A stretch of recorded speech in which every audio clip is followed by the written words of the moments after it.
नमस्कार दोस्तों, क्या आपने कभी सोचा है कि 5-10 रुपए में आने वाला एक छोटा सा पैकेट जिसे खुलते ही हमारे सामने होते हैं नूडल्स और एक छोटा सा मसाले का पैकेट।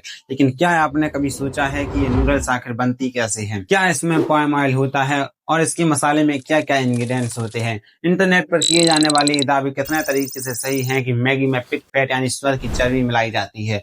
और सबसे बड़ा सवाल, क्या है उस 2 मिनट में बनने वाली मैगी का राज? आज हम इस वीडियो में मैगी के पूरे सफर को समझेंगे। लेकिन एक बात पहले ही साफ कर दें कि हम किसी ब्रांड को प्रमोट या बदनाम नहीं कर रहे हैं। हम नूडल्स को मैगी के नाम से पहचानते हैं। जहां कंपनी डिटेल पब्लिक नहीं करती, वहां हम अनुमान को सच नहीं मानेंगे। सबसे पहले बात करते हैं हम नूडल्स की कि मैगी की ऑफिशियली इंडियन वेबसाइट के अनुसार नूडल्स बनाने में रेफ्रिजरेटेड व्हीट फ्लोर यानी मैदा का इस्तेमाल किया जाता है। कंपनी के मुताबिक क्वालिटी बेस्ड व्हीट को मिल किया जाता है, फिर उससे नूडल्स डक बनाया जाता है। इसका मतलब मैगी की नूडल्स का मुख्य floor base refrigerated wheat flour यानी मैदा है। इसके अलावा उत्पादन में दूसरी सामग्री का इस्तेमाल किया जाता है जिनकी जानकारी प्रोडक्ट की इंग्रेडिएंट्स लिस्ट पर दी जाती है, और हर प्रोडक्ट की इंग्रेडिएंट लिस्ट एक जैसी नहीं होती है।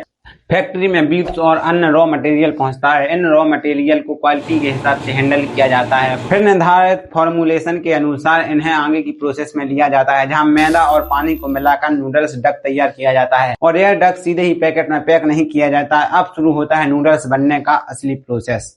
डक को औद्योगिक उपकरण की मदद से प्रोसेस करके पतली शीट में बदला जाता है। फिर इस शीट को नूडल्स स्ट्रिंग के रूप में काटा जाता है, यानी जो पतली पतली नूडल्स हमें पैकेट में दिखाई देती हैं वह सीधे फ्लोर से नहीं बनती। पहले इसका डक तैयार किया जाता है, फिर उसकी शीटिंग होती है और फिर उससे नूडल्स बनाई जाती हैं, और इसके बाद आगे का प्रोसेस शुरू होता है। अगर आप मैगी की नूडल्स को ध्यान से देखें तो नूडल्स पूरी तरह से स्ट्रिंग यानी सीधी नहीं होती। इसमें बे या घुंघराली पैटर्न छुपे होते हैं, और इंटरनेट पर कई ऐसी वीडियो हैं जिसमें लोग कहते हैं कि नूडल्स में चाइनीज लैंग्वेज छुपी होती है, जो पूरी तरह से गलत है। जिसका कारण है निर्माण प्रक्रिया। इसमें निर्धारित फॉर्मूलेशन के अनुसार इन्हें नियंत्रित तरीके से बे फोल्ड किया जाता है और फिर इन्हें तैयार करके आगे के प्रोसेस के लिए भेजा जाता है, जिसके बाद इन्हें पैकेट में पैक किया जाता है। पर नूडल्स को ऐसे ही पैकेट में पैक नहीं किया जाता, इन्हें इस तरह से प्रोसेस किया जाता है ताकि कस्टमर घर पर इन्हें बहुत ही कम समय में तैयार कर सके।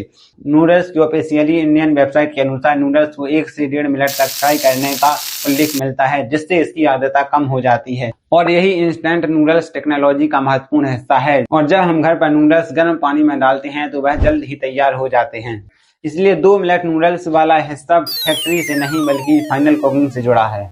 अब आता है कि इसमें कौन सा ऑयल इस्तेमाल किया जाता है। तो मैगी की ऑफिशियली इंडियन वेबसाइट के अनुसार इसके विनिर्माण में पाम ऑयल का इस्तेमाल किया जाता है। अब आते हैं उस सवाल पर जिसकी वजह से इंटरनेट पर बहुत सी बातें कही जाती हैं। क्या इंडिया में बनने वाली मैगी में पिग फैट प्रॉन यानी सुअर की चर्बी मिलाई जाती है?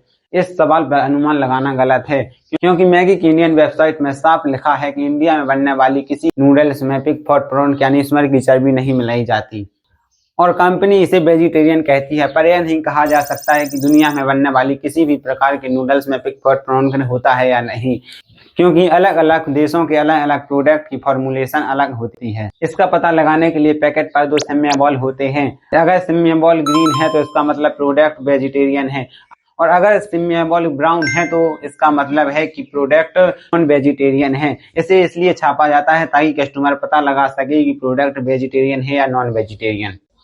मैगी के बारे में एक और कॉमन सवाल है, इसमें कौन सा केमिकल इस्तेमाल किया जाता है। यहाँ थोड़ा लैंग्वेज का समझना जरूरी है। फूड में इस्तेमाल होने वाला हर केमिकल जहरीला या खतरनाक नहीं होता है।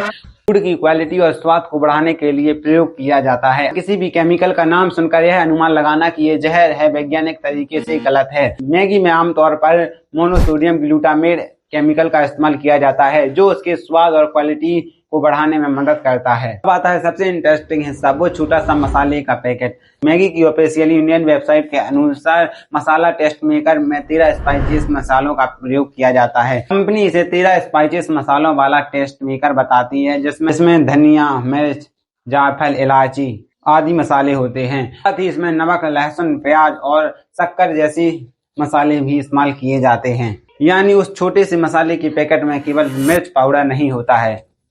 अब एक बार फिर से उस फेमस क्लाइम पर आते हैं, 2 मिनट मैगी 2 मिनट में कैसे बन जाती है। तो फैक्ट्री में नूडल्स को इस तरह से प्रोसेस किया जाता है कि उसकी आर्द्रता कम हो जाती है और वह फाइनल कुकिंग के लिए तैयार हो जाते हैं।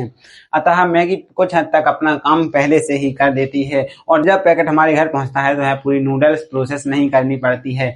अब प्रोडक्शन पूरा होने के बाद वितरण श्रृंखलाओं में जाता है और वहां से किराने की दुकान पर और फिर हमारे घर आता है। यहाँ एक जरूरी बात है, हमारी वीडियो का उद्देश्य यह घोषित करना नहीं है कि मैगी हेल्दी है या अनहेल्दी। अब शुरुआत में पूछे गए सवालों के सीधे जवाब देते हैं। पहला सवाल, मैगी बनाने में किस आटे का इस्तेमाल किया जाता है? मैगी की ऑफिशियली इंडियन वेबसाइट के अनुसार नूडल्स बनाने के लिए मैदे का इस्तेमाल किया जाता है। दूसरा सवाल, इसमें कौन सा ऑयल इस्तेमाल किया जाता है? तो मैगी की इन्फॉर्मेशन के अनुसार इसमें प्लेम ऑयल मिलाया जाता है। तीसरा सवाल, इंडिया में बनने वाले नूडल्स में पिग फैट यानी सुअर की चर्बी मिलाई जाती है। यह गलत सवाल है, इंडिया में बनने वाले किसी भी नूडल्स में पिग फैट या सुअर की चर्बी नहीं मिलाई जाती है। चौथा सवाल, मैगी को निर्माण के समय फ्राई किया जाता है जिससे उसकी आर्द्रता कम हो जाती है और वह जल्द ही तैयार हो जाती है। तो अगली बार जब आप मैगी का पैकेट खोलेंगे तो आपको केवल नूडल्स नहीं दिखाई देगी, आपको दिखाई देगी उसके पीछे की जानकारी, जिस प्रोसेस से वो बना है। और इंटरनेट पर किए जाने वाले दावों पर तुरंत विश्वास न करें, पहले यह देखें कि कंपनी उसके बारे में क्या जानकारी देती है। और प्रोडक्ट की इंग्रेडिएंट लिस्ट चेक करनी सबसे जरूरी बात है। अगर आपको हमारी यह वीडियो पसंद आई हो तो वीडियो को लाइक करें और चैनल को सब्सक्राइब कर लें और कमेंट में बताएं कि अगली बार किस फूड प्रोडक्ट की फैक्ट्री की वीडियो बनाएं। तब तक के लिए धन्यवाद, मिलते हैं अगली वीडियो में।